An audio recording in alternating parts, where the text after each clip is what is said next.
Hello అండి, hi, welcome to our channel అమ్మ పాకశాల. ఈరోజు వీడియోలో ఒక మంచి నాన్ వెజ్ రెసిపీతో మీ ముందుకు వచ్చానండి. అదేంటంటే బటర్ చికెన్ అనేది చాలా టేస్ట్గా ఉంటుందండి. అన్నంలోకి అలాగే రోటీస్లోకి చాలా బాగుంటుంది. చికెన్లో చాలా టైప్స్ ఉన్నాయండి. దానిలో ఒక మంచి టేస్టీగా ఉండే బటర్ చికెన్ని ఏ విధంగా చేసుకోవాలో మీకు చూపిస్తాను, చూసేయండి.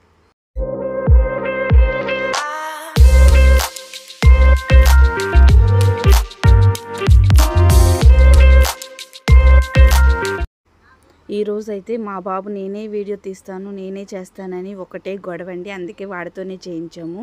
ముందుగా ఒక హాఫ్ కేజీ చికెన్ తీసుకొని ఒక 2 స్పూన్ల వరకు పెరుగు, అలాగే 1 స్పూన్ పసుపు, 1 స్పూన్ ఉప్పు, 1 స్పూన్ కారం, అలాగే కొద్దిగా అల్లం వెల్లుల్లి పేస్టు, ఒక హాఫ్ లెమన్ పిండుకోవాలండి. కొద్దిగా ధనియాల పౌడరు, అలాగే కొద్దిగా జీలకర్ర పౌడర్ వేసి ఇట్లా మ్యారినేట్ చేసుకోవాలండి. ఇట్లా ఒక హాఫ్ అన్ అవర్ పాటు మ్యారినేట్ చేసుకొని పక్కన పెట్టేసుకోవాలి. పక్కన పెట్టేసుకున్న తర్వాత ఒక బాండీ పెట్టుకొని, బాండీ హీట్ అయిందండి. బాండీ హీట్ అయిన తర్వాత కొద్దిగా బటర్ని వేసుకున్నాను. ఈ బటర్ కరిగేంత వరకు కరిగించుకొని 1 స్పూన్ వరకు ఆయిల్ వేసేసుకోవాలి. ఇప్పుడు మనం ముందుగా మ్యారినేట్ చేసుకున్న చికెన్ ఉంటుంది కదండి, ఆ చికెన్ మొత్తాన్ని దీనిలో వేసేసుకొని కలిపేసుకోవాలి. చికెన్లో ఉన్న నీళ్ళు మొత్తం పోయి, అలాగే మంచి రోస్ట్ అయిపోయి కలర్ వచ్చేంత వరకు, రెడ్ కలర్ వచ్చేంత వరకు ఇట్లా వేయించుకోవాలి.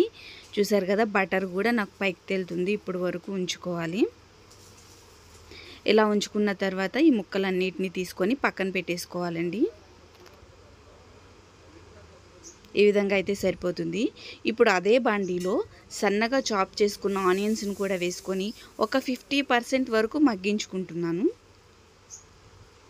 ఇలా మగ్గిన తర్వాత 2 పెద్ద సైజు టమాటాలు తీసుకొని వాటిని కూడా మగ్గించేసుకుంటున్నాను. అలాగే 2 పచ్చిమిర్చిని కూడా వేసుకుంటున్నాను. ఒక 10 నుంచి 15 వరకు జీడిపప్పు పలుకులను కూడా వేసేసుకుంటున్నాను.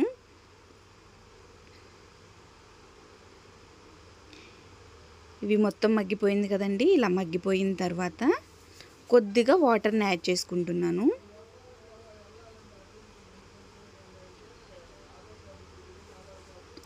ఒక 2 నుంచి 3 నిమిషాల తర్వాత మగ్గిన తర్వాత ఇలా ఈ స్ట్రెచర్ వచ్చిన తర్వాత స్టవ్ అనేది ఆఫ్ చేసేసుకోవాలి. ఇప్పుడు ఈ ఉల్లిపాయ, పచ్చిమిరపకాయ, జీడిపప్పు మొత్తాన్ని పేస్ట్ చేసేసుకోవాలండి. ఈ విధంగా చేసేసుకోవాలి.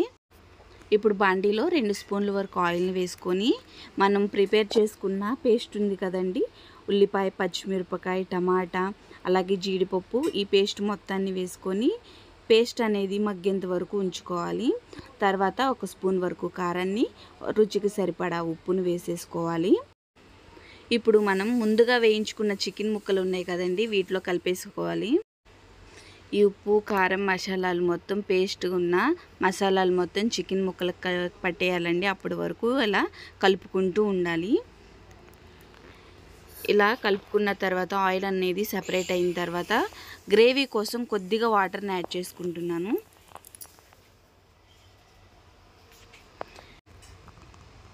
మనకి గ్రేవీ అనేది ఎంతవరకు కావాలో అంతవరకు చూసుకొని స్టవ్ అనేది ఆఫ్ చేసుకోవాలి. లాస్ట్లో కొద్దిగా కస్తూరి మేతిని వేసుకోవాలండి. దీనివల్ల ఫ్లేవర్ అనేది బాగుంటుంది. ఇది ఆప్షనల్, మీకు కావాలంటే వేసుకోవచ్చు, లేకపోతే లేదు. అంతేనండి, చాలా సింపుల్గా బటర్ చికెన్ అనేది రెడీ అయిపోయిందండి. నేను ఇప్పుడు స్టవ్ ఆఫ్ చేసేసుకొని కర్రీ మొత్తాన్ని సర్వింగ్ బౌల్లోకి సర్వ్ చేసుకుంటున్నానండి. ఈ బటర్ చికెన్ అనేది చపాతీలోకి అయితే చాలా బాగుంటుందండి. రైస్లోకి బాగుంటుంది, అలాగే బగారాలోకి కూడా చాలా అద్భుతంగా ఉంటుంది. చూసారు కదా, చాలా సింపుల్గా ఎలా చేసుకోవాలో చూపించాను. నా ఈ వీడియో కనుక మీకు నచ్చినట్టయితే లైక్ చేయండి, షేర్ చేయండి, సబ్స్క్రైబ్ చేయండి. బెల్ సింబల్ నొక్కడం అస్సలు మర్చిపోవద్దు. Thank you for watching.